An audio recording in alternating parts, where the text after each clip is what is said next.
de Deus possa nos envolver de muita paz, de muita luz. Porque agora iremos receber uma pessoa especial em nossa casa, em Lar Abrigo Espírita, Dr. Pedro Garcia Moreno Filho.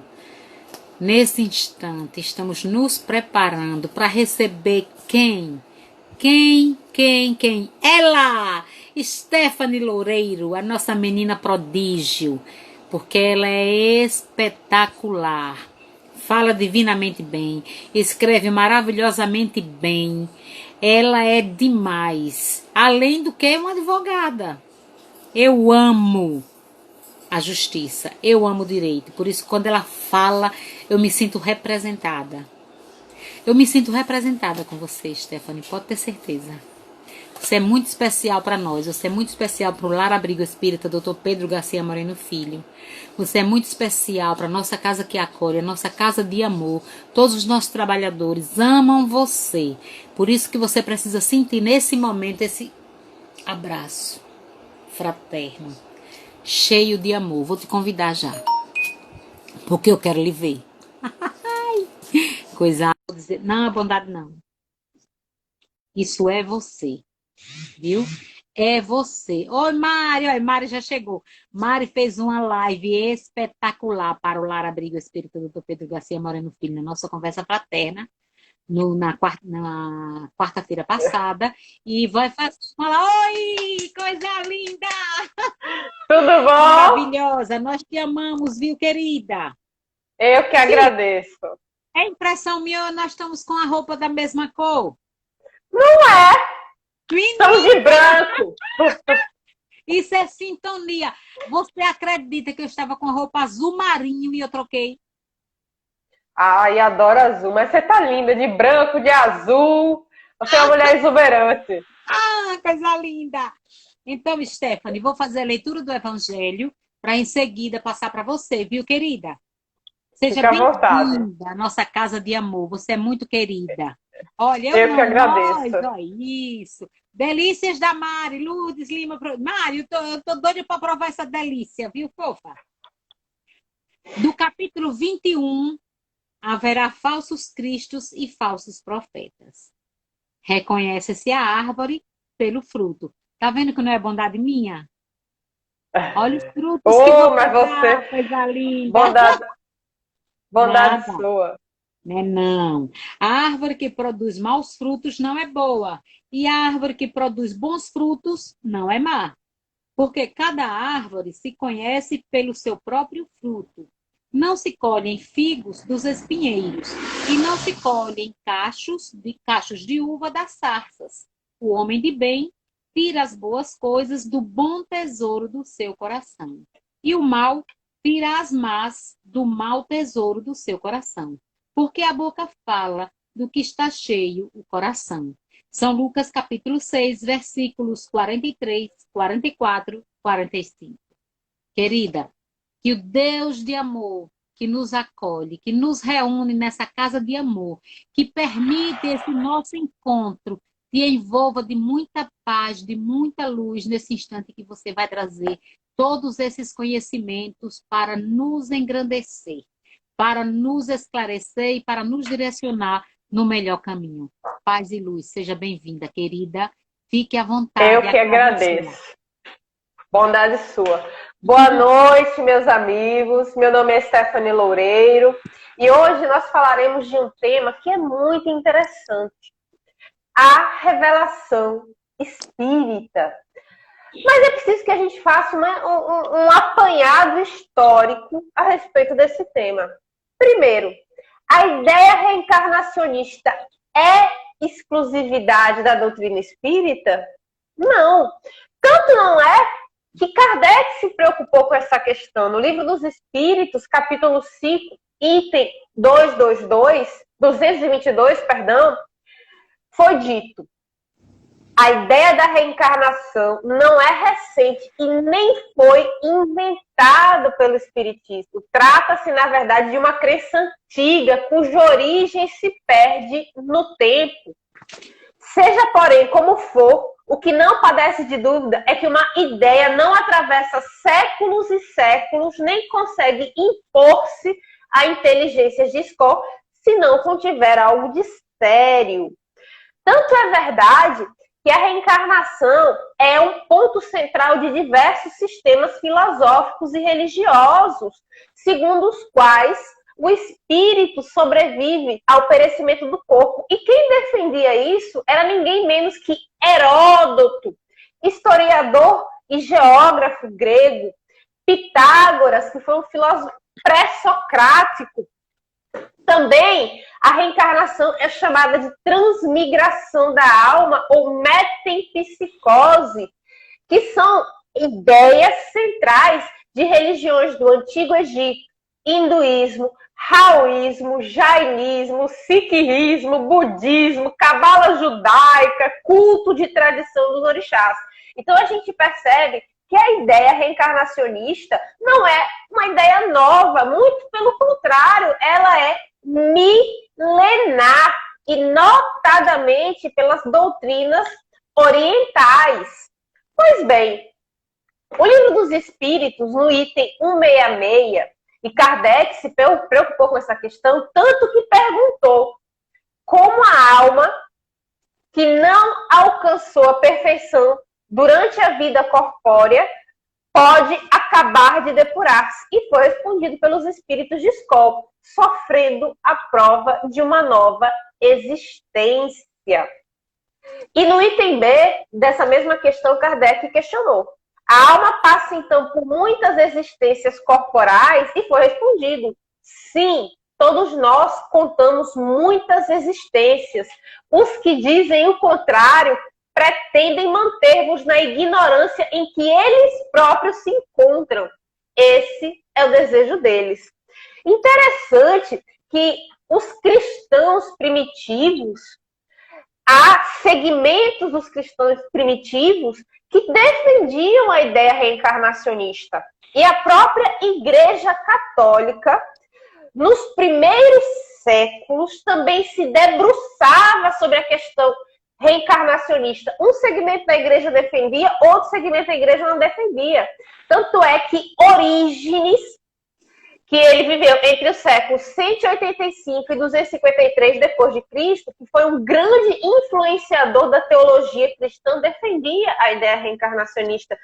São Gregório de Nissa, no século IV, teólogo, místico, escritor cristão, também defendia a ideia reencarnacionista. Mas essa ideia, ela foi definitivamente abolida da Igreja Católica no chamado Concílio de Constantinopla em 553 depois de Cristo. Isso é uma coisa bem interessante para a gente dizer. Mas no Novo Testamento, em diversas passagens, Jesus explicitamente menciona a questão reencarnacionista. Em passagens como Mateus, capítulo 11, versículo 12 a 15, Mateus, capítulo 16, versículo 13 a 17, Marcos, Lucas, João, em todos esses capítulos, foi mencionada por Jesus a questão da reencarnação, mas um deles é bastante marcante, que é Mateus, capítulo 17, versículo 10 a 13, que eu faço questão, inclusive, de mencionar para vocês.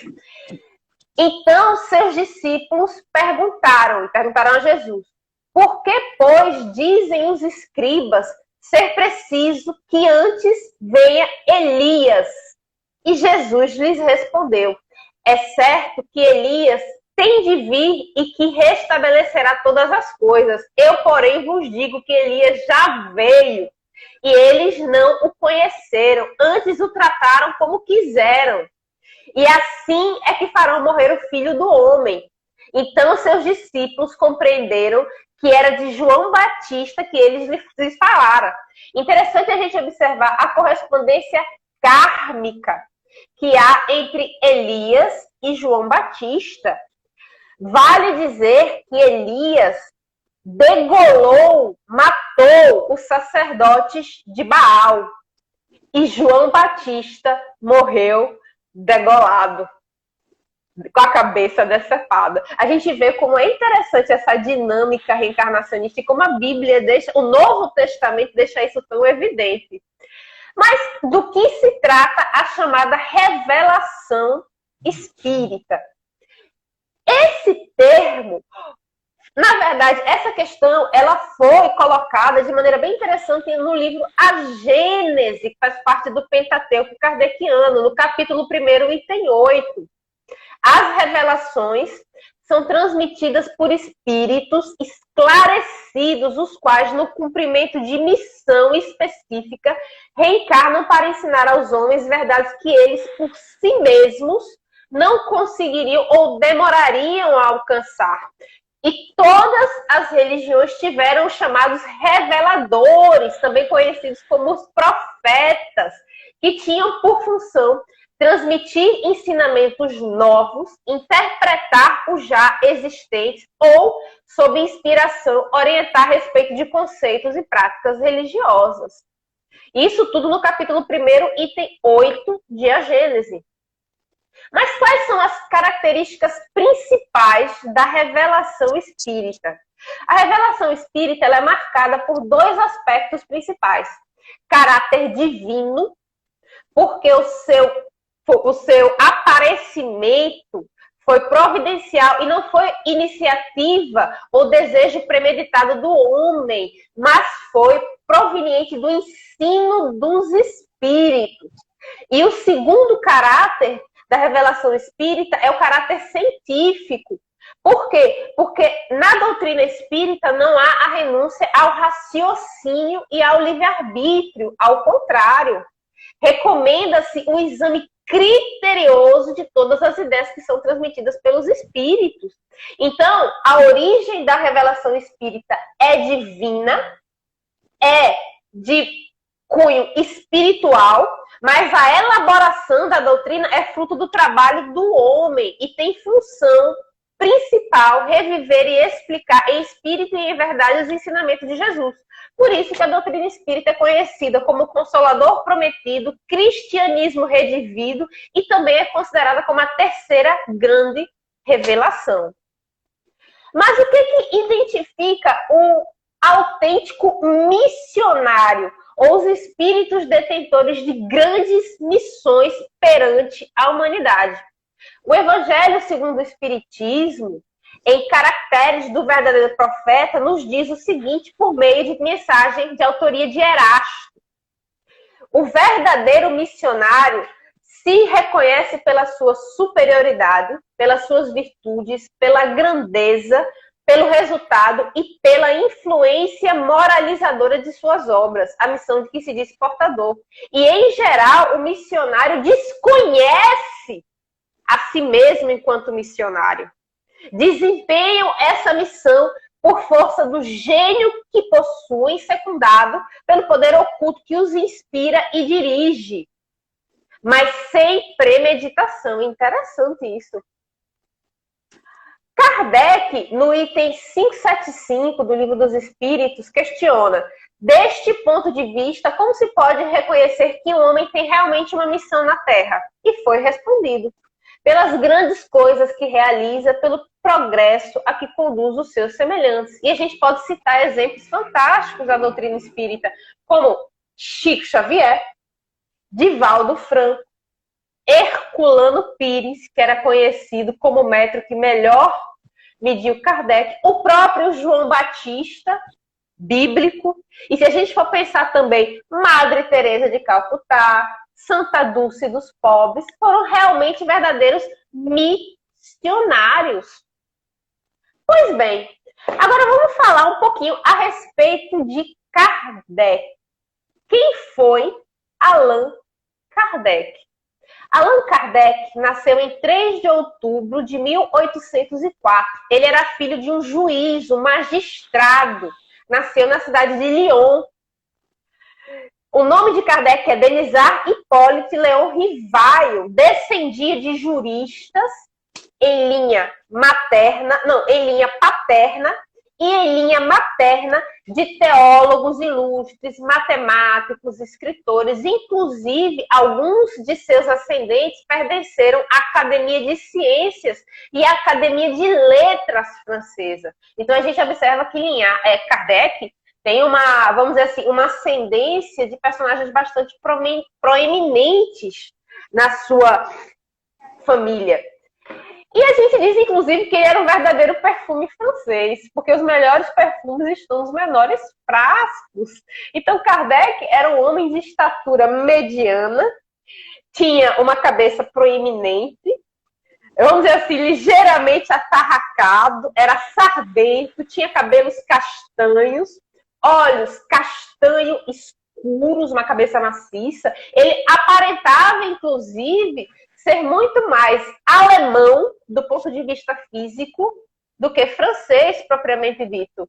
No entanto, ele foi fortemente influenciado por um personagem que, dentro da história da pedagogia, foi um verdadeiro revolucionário, que foi Pestalozzi.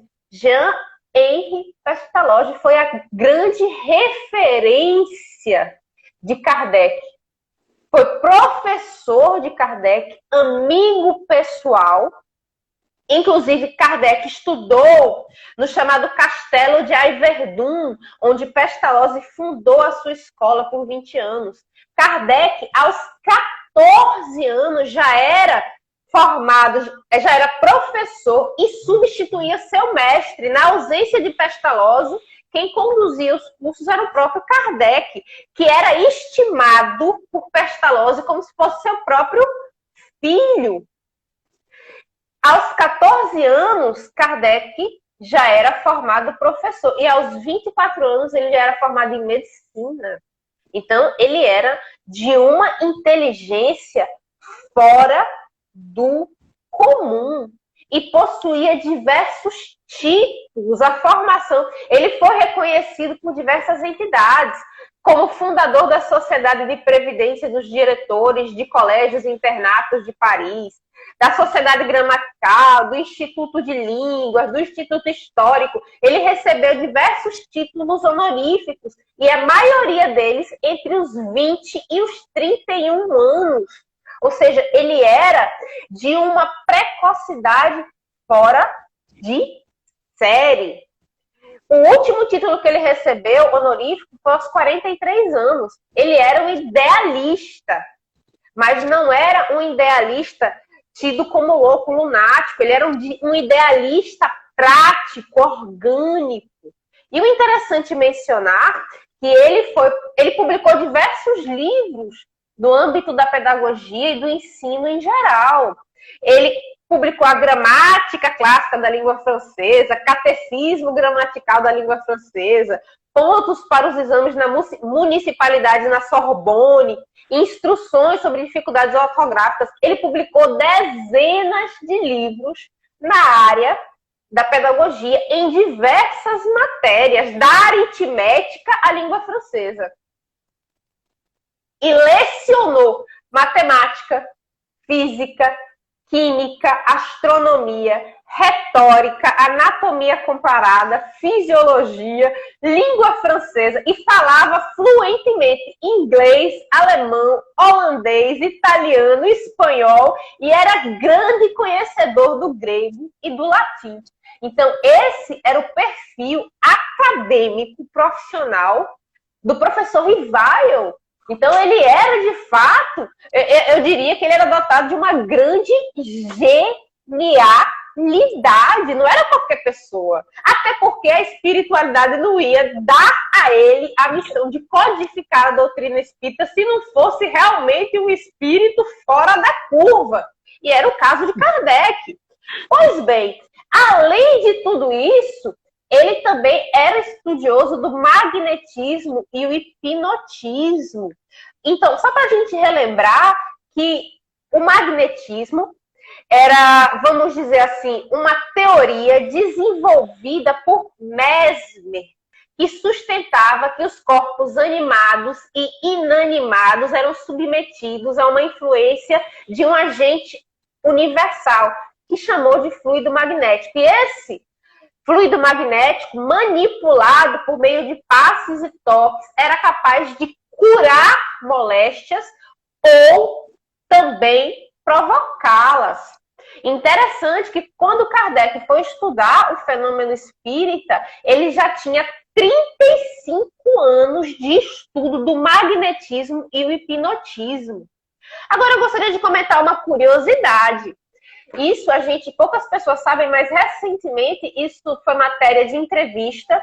Quem teve a oportunidade de assistir, conversa com Bial. Bial, ele fez uma entrevista com Marcel Souto Maior, que é um dos grandes biógrafos a respeito de Kardec e Chico Xavier, aqui no Brasil, e uma outra autora chamada Dora Encontre. Ambos revelaram, quem assistiu essa entrevista, eu achei interessante, eu fiquei extasiada com essa entrevista. Por quê? Porque Dora Encontre, que salvo engano esse é o nome dela, ela fez uma pesquisa no acervo documental na França e descobriu que Kardec ele foi vítima de diversas perdas, professor Rivaio até então, diversas perdas afetivas ao longo da sua vida. Ele perdeu o pai muito jovem, perdeu o avô muito jovem, o avô dele foi para a Guerra Napoleônica, nunca voltou. O pai dele morreu muito jovem, então ele casou-se com Amélie, a gente vai falar de Amélie, e a gente não tem essa informação, o movimento espírita não tem essa informação, mas os historiadores descobriram, e a gente não sabia disso, mas Kardec também teve uma filha adotiva, que morreu na primeira infância. Isso é objeto de estudo, de pesquisas de Dora Encontre, que é uma grande autora espírita, muito referenciada, e Marcel Souto Maior. Marcel Souto Maior, ele publicou um livro, Kardec, né? Que é a biografia dele, que é excelente esse livro, é muito bom mesmo, é fantástico, mas ele não menciona esse fato.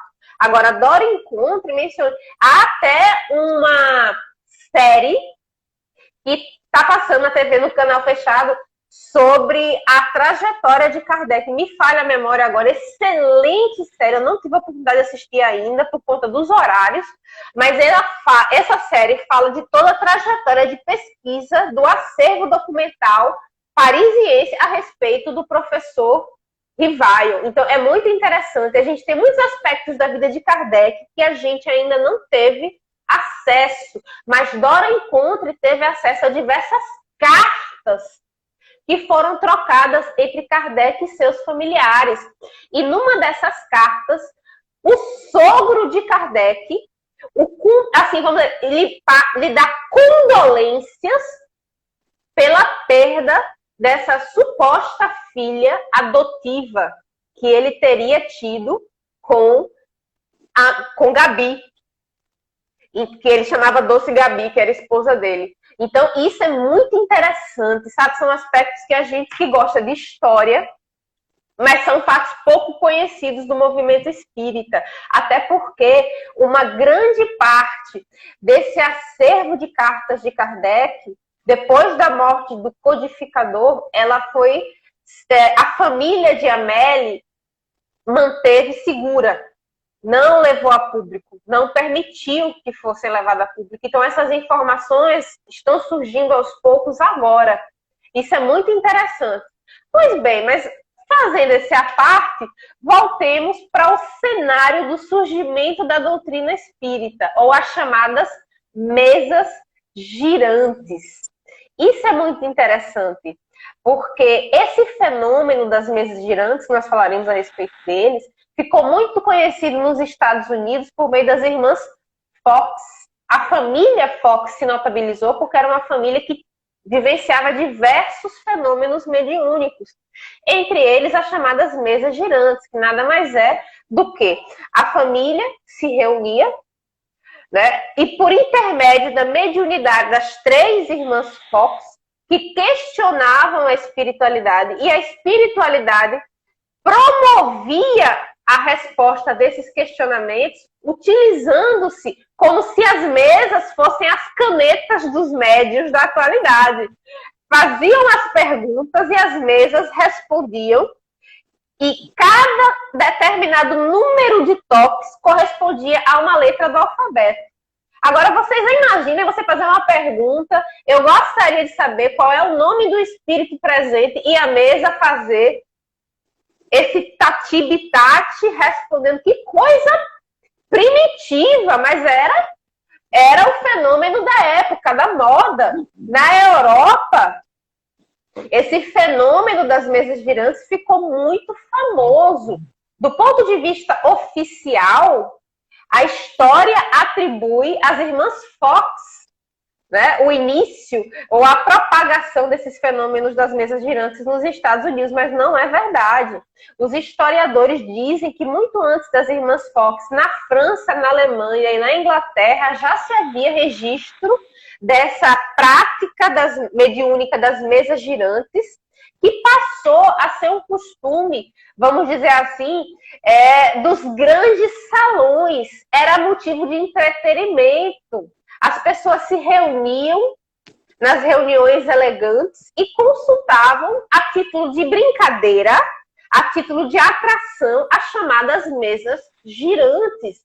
Até que Olha, a coisa era tão difundida que até Napoleão III convocava para o palácio elementos, vamos dizer assim, médiuns da época, para fazerem essas sessões, promoverem essas sessões das mesas girantes para responder a questionamentos de sua curiosidade. Mas, na época de Kardec, ou do professor Rivaio, é porque a gente está habituado a chamar ele de Kardec, mas naquela época ele era só professor Rivaio. O que acontece? Havia uma personagem muito famosa chamada Madame Girardin, ou Senhora Girardin. Essa senhora Girardin, ela promovia os salões ou as sessões mais famosas na época a respeito das mesas girantes. Os encontros mais concorridos na época eram, na França, promovidos pela Madame de Girardin, ou Senhora Girardin. E quem frequentava essas sessões era a nata da sociedade europeia. Honoré de Balzac, Lamartine, Alexandre Dumas Filho, René Chateaubriand, Théophile Gautier, só os grandes escritores. Ela foi contemporânea, os grandes personalidades da época. E ela foi contemporânea de Kardec. Kardec, não há registro se ele chegou aí a uma das sessões de Madame Girardin, mas ela era contemporânea de Kardec, muito bela, era uma mulher muito bonita, física e espiritualmente bela, mas morreu de câncer em 1855, antes de Kardec.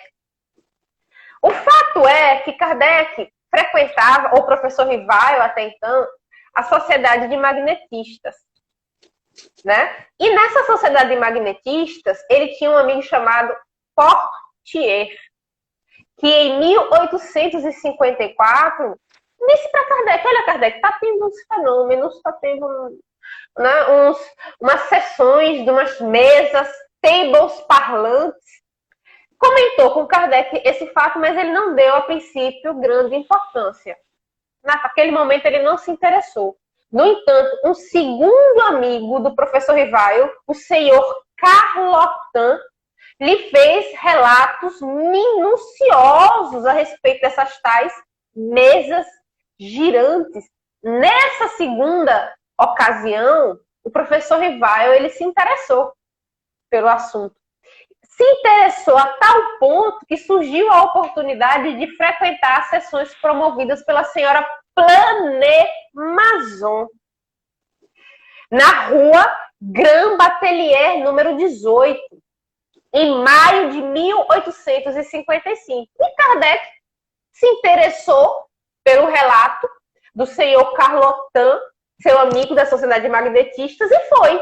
Só que Kardec, ele era um cientista, ele era um homem cético, vamos dizer assim, ele era metódico, ele não ia para uma reunião dessas, assim, de peito aberto, de forma nenhuma. Quando ele chegou no ambiente, a primeira coisa que ele fez foi inspecionar aquele ambiente. Ele fez questão de verificar se não tinha nenhuma roldana, nenhuma ventana, nenhum mecanismo. Ele olhou, ele vistoriou a sala. Depois que ele vistoriou a sala, um outro aspecto que chamou a atenção nas sessões promovidas pela senhora Planet-Mazon é o fato de que ela não cobrava. Ela não cobrava ingressos nem aceitava doações. Tanto é que ele registra nas suas memórias o seguinte: é necessário separar o charlatanismo dos atos sem lucro. Charlatães, em rigor, não praticam o ofício de graça. Então, o fato de não cobrar também foi uma coisa que chamou a atenção do professor Rivaio. A sessão começou e as mesas giraram, saltavam, corriam, de um tal modo que a cabeça do professor Rivaio girou junto com as mesas. Aquilo ali chamou a atenção dele de um tal modo que ele ficou completa. Aquilo ali balançou a estrutura do professor Rivaio, a tal ponto que chegou um momento, inclusive, da reunião em que a senhora Planet-Mazon pegou uma cesta de vime, colocou uma caneta ou um lápis de ardósia, que era uma espécie de granito, ou como se fosse um giz da época, no fundo dessa cesta, apoiou essa cesta com esse lápis em cima de uma placa de ardósia. A senhora Planet-Mazon colocou as mãos na cesta de ardósia e essa cesta começou a se movimentar por conta da mediunidade da senhora Planet-Mazon. E os espíritos, utilizando aquela movimentação, passaram a transmitir mensagens escritas daquela forma primitiva.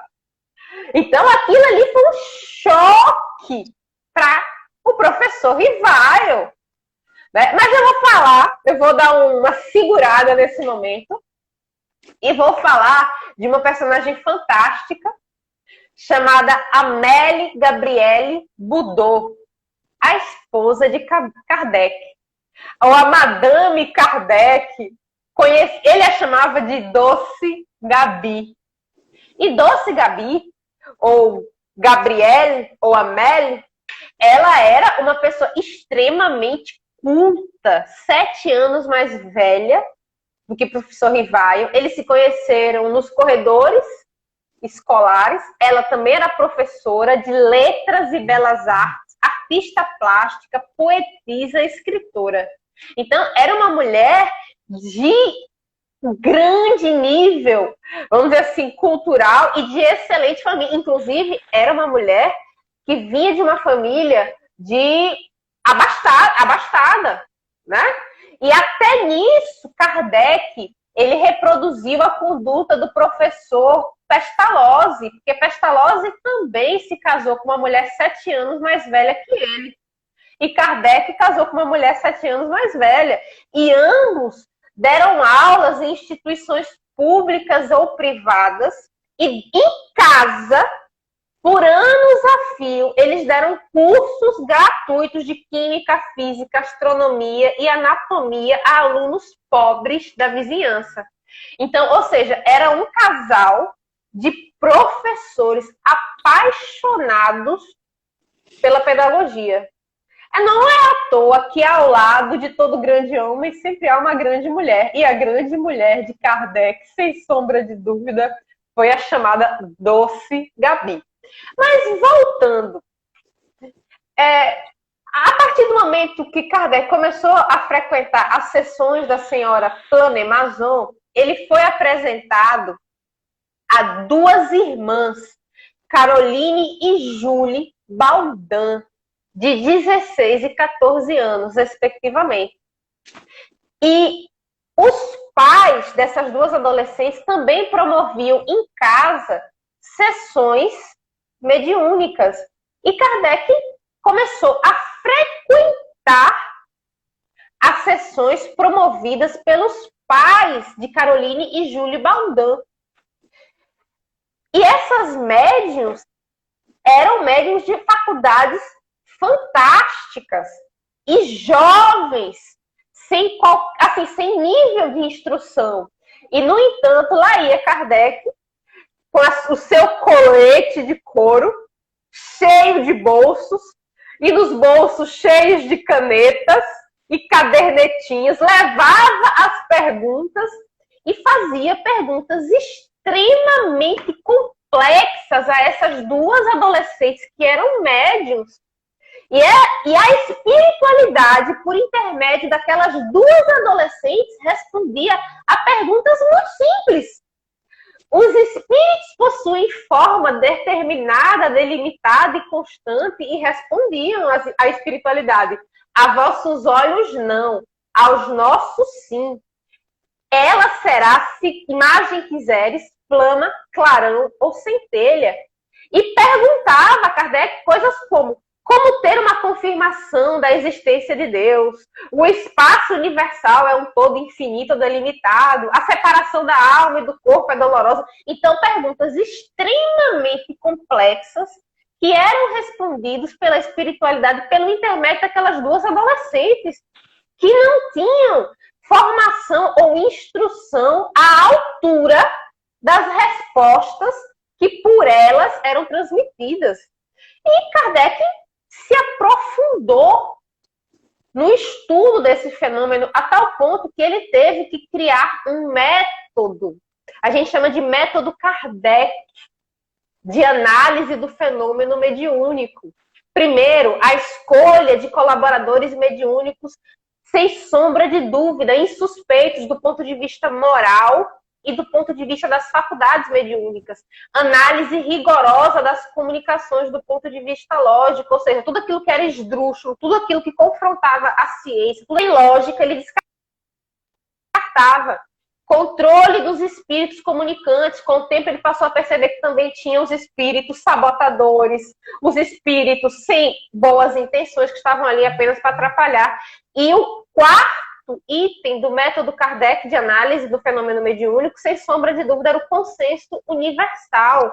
Ou seja, Kardec era tão inteligente que ele fazia uma coisa fantástica. Ele fazia a mesma pergunta para médiuns diferentes, em ocasiões diferentes, em lugares diferentes. E esses médiuns diferentes confirmavam a mesma resposta. Então, esse também era uma forma de Kardec, vamos dizer assim, aferir a legitimidade, a autenticidade daquelas comunicações.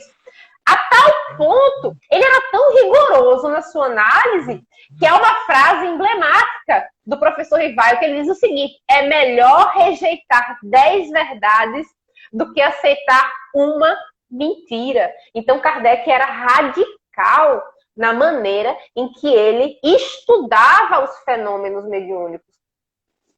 Só que ele começou a se aprofundar na análise e seus amigos lhe deram 50 cadernos com as análises e com os registros das sessões mediúnicas que ele já vinha acompanhando.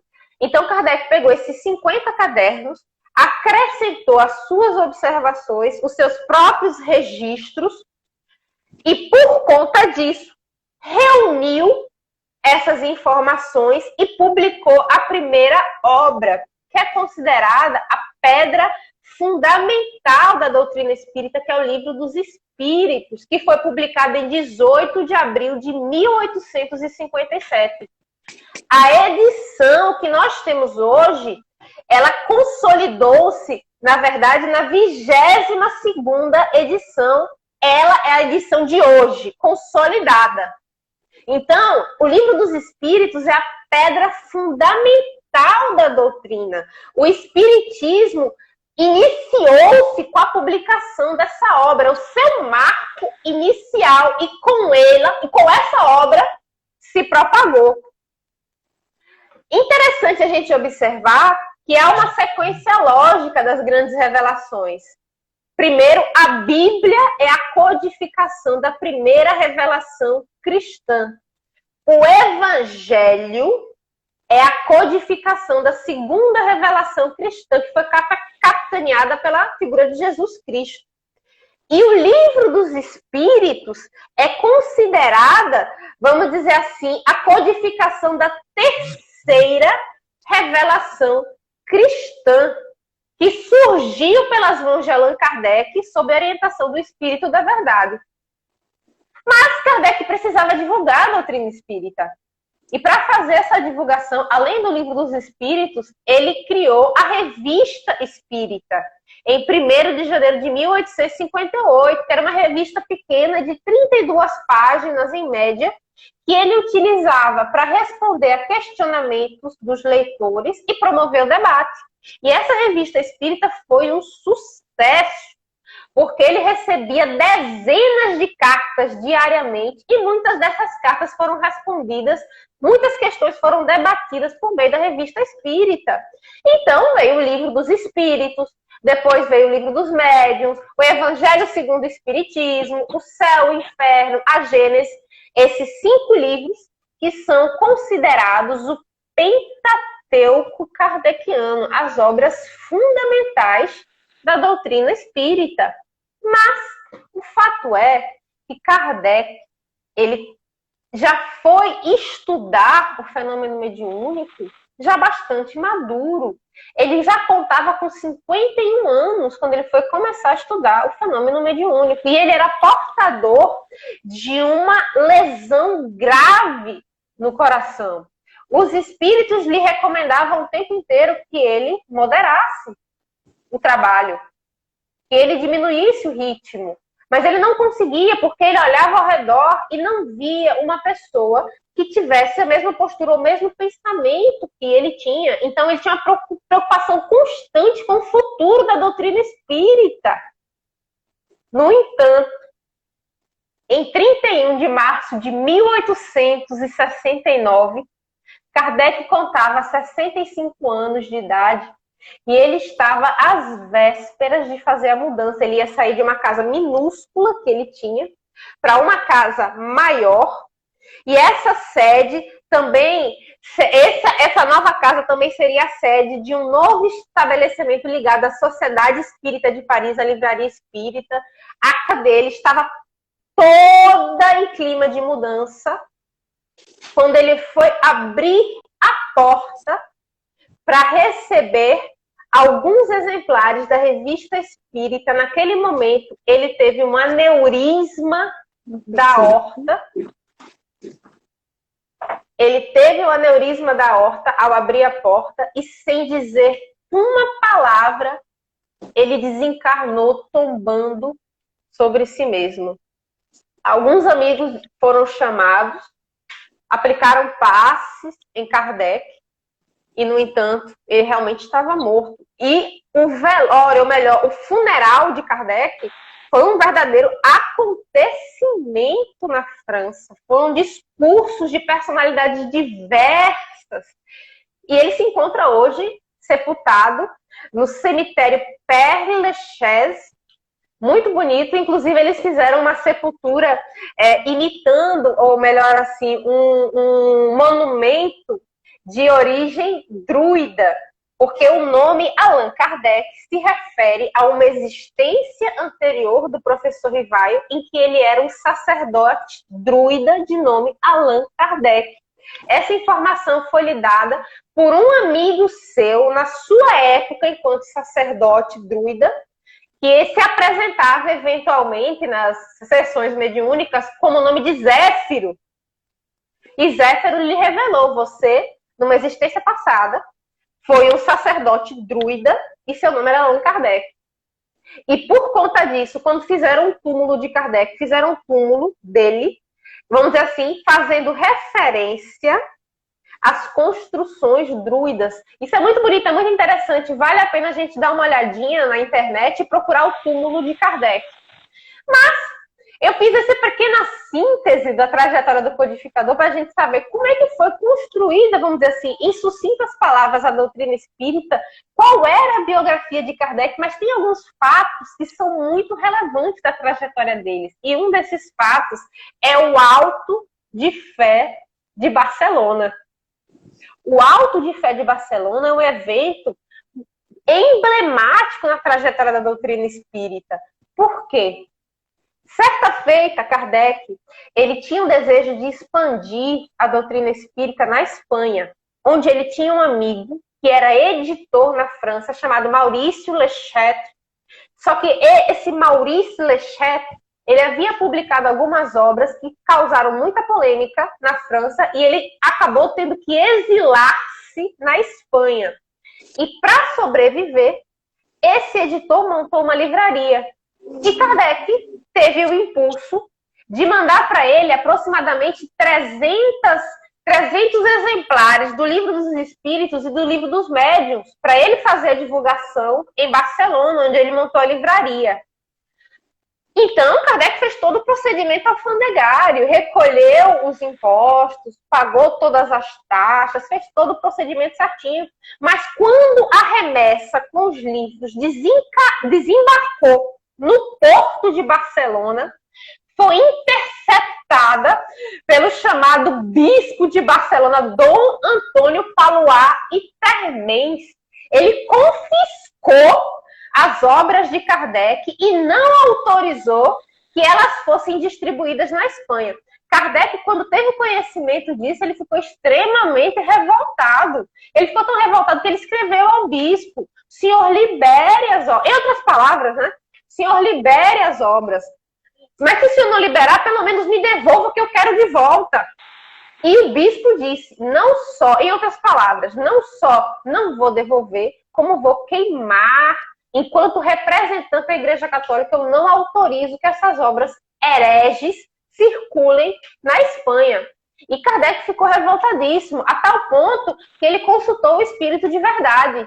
E o Espírito de Verdade lhe disse, em outras palavras, olha, se você procurar o ministro de Estrangeiros na França, ele vai interceder e vai conseguir que você receba de volta as obras. Mas eu lhe digo que não façais.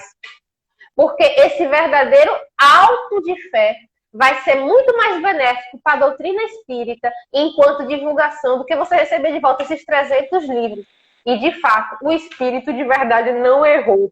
A tal ponto que, no belo dia, em 9 de outubro de 1861, na praça do bairro La Ribeira, onde se executavam os condenados à morte, o bispo segurando um crucifixo e uma tocha na outra mão, acompanhado de um notário que registrava o fato. Eles haviam amontoado as 300 obras da doutrina espírita no meio da praça e tocaram fogo nessas obras. A população em volta que viu aquele fato ficou extremamente revoltada, a tal ponto que havia um capitão de uma embarcação chamada El Monarca, que presenciou todo esse espetáculo promovido pelo representante da Igreja Católica, e disse o seguinte, o nome dele era Capitão Lagier, do vapor El Monarca. Ele falou, em outras palavras, para as pessoas que estavam presentes, não seja por isso, eu me comprometo pessoalmente com minha tripulação de trazer quantas obras de Kardec vocês quiserem aqui para a Espanha. E, de fato, ele desembarcou centenas de exemplares da obra de Kardec. E vocês sabem que tudo aquilo que é proibido, tudo aquilo que é, vamos dizer assim, dito como algo que não deve ser visto, chama muito mais atenção. E foi exatamente o que aconteceu. Quando eles queimaram as obras de Kardec na praça do bairro La Ribeira, esse fato causou uma comoção na Europa, uma revolta geral, e foi muito mais eficaz para a divulgação da doutrina espírita do que se aquelas 300 obras tivessem sido distribuídas em Barcelona. Agora, o fato mais interessante, que poucas pessoas sabem disso, o bispo Antônio Palois e Termens, pouco tempo depois, menos de um ano depois desse fato, desencarnou. Ele morreu. E nós sabemos que Kardec fundou a Sociedade Parisiense de Estudos Espíritas. E essa Sociedade Parisiense promovia reuniões mediúnicas. Até que numa determinada noite, num determinado dia, Em setembro de 1862, Olha aí. lá estava um bispo de Barcelona desencarnado, extremamente desequilibrado, dizendo: não rejeitais nenhuma das ideias anunciadas, porque um dia que durará e pesará como um século, essas ideias amontoadas gritarão como a voz do anjo, que fizeste do nosso poder que devia consolar e elevar a humanidade. Essa voz terrível me disse, palavras do bispo: queimaste as ideias e as ideias te queimarão. Interessante. E no fim da comunicação, esse bispo simplesmente disse: orai por mim, orai, porque é agradável a Deus a prece que lhe é dirigida pelo perseguido em favor do perseguidor. Interessante que como é a vida. Tem um comentário interessante que alguém está fazendo aqui. Olha só, boa noite, minhas irmãs. Fui assistir ao filme, comprei os ingressos, fui ao toalete, quando vi. Olha só que interessante. Ó, tem um comentário de Silvia, bem interessante aqui. Mas a gente vai ler esse comentário. Que coisa, olha que coisa legal. Silvia, boa noite. Que Deus te abençoe. Pois bem, mas o tempo é muito curto. Mas eu gostaria de encerrar com o fato, além do Auto de Fé de Barcelona, né, que Kardec declarou: podem se queimar os livros, mas não se queimam as ideias. Pois bem, numa determinada manhã de abril de 1860, Kardec estava cansado. Ele era um homem extremamente inteligente, era um espírito de alta envergadura, de um espírito de escola, mas ele era humano. E naquela manhã de abril de 1860, ele estava exausto, acabrunhado, triste, porque ele é perseguido de todos os lados. Ele era perseguido pela Igreja Católica, ele era perseguido pela comunidade científica, ele era perseguido também por algumas pessoas do próprio movimento espírita, recebia dezenas de correspondências diariamente, e essas dezenas de correspondências, uma parcela delas eram correspondências com críticas vorazes ao codificador. Mas naquela manhã fria, ele estava elegantérrimo, vestindo seu robe de chambre.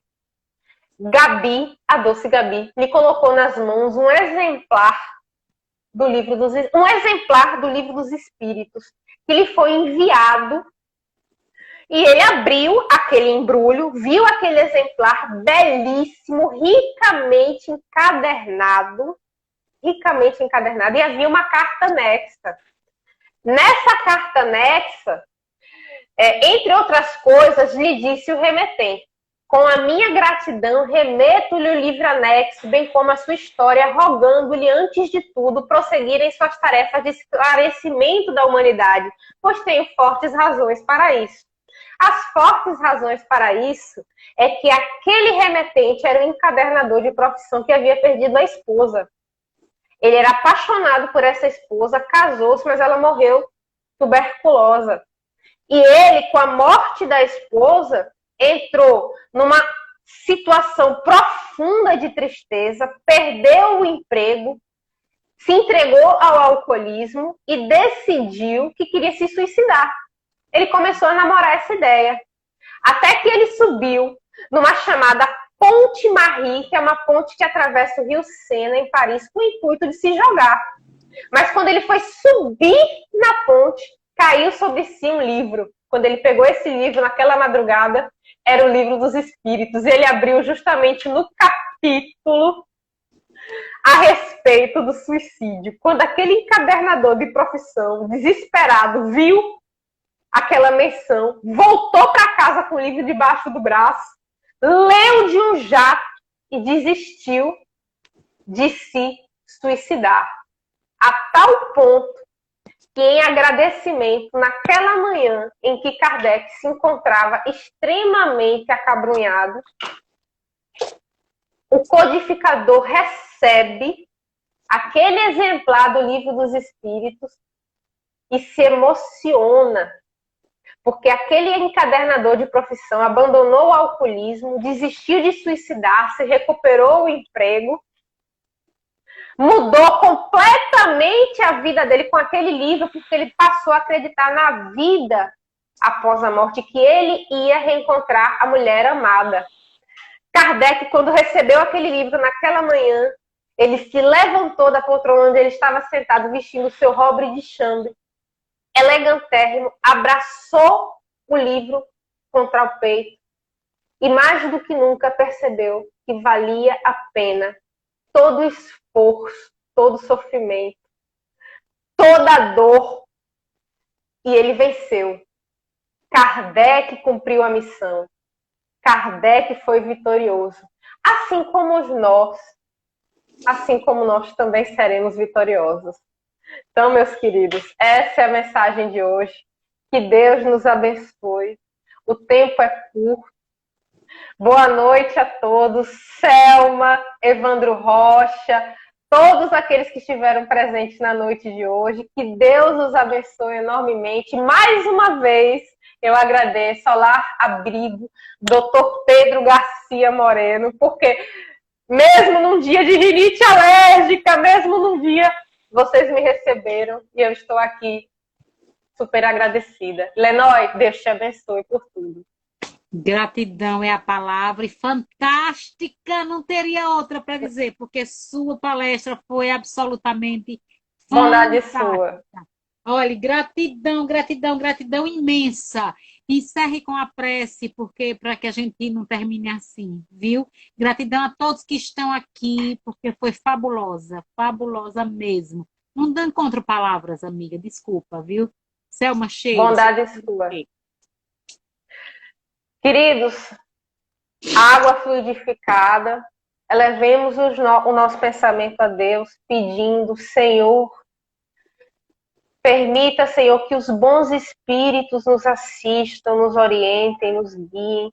Olha, Senhor Deus, por aqueles que estão nos hospitais, por aqueles que estão encarcerados, por aqueles que se sentem solitários. Olha, Senhor, pelos irmãos que se encontram aparentemente desamparados. Guia, Senhor, a todos os sofredores. Nos dá, Senhor, a melhor forma de utilizar o nosso livre-arbítrio. Nos dá, Senhor, resiliência diante das dificuldades, paciência, resignação, e que nós todos tenhamos uma noite de paz, tranquila, iluminada e protegida. Que assim seja e até breve. Que assim seja. Até breve, até no próximo mês. Olha, fiquei tão empolgada que não tirei foto, filha. Faça um sorriso aí, bonito, lindo, como você. Isso. Venha, isso. Empolguei tanto que não tirei foto, amiga. Um beijo. Tchau. Beijão. Tchau. I love you too.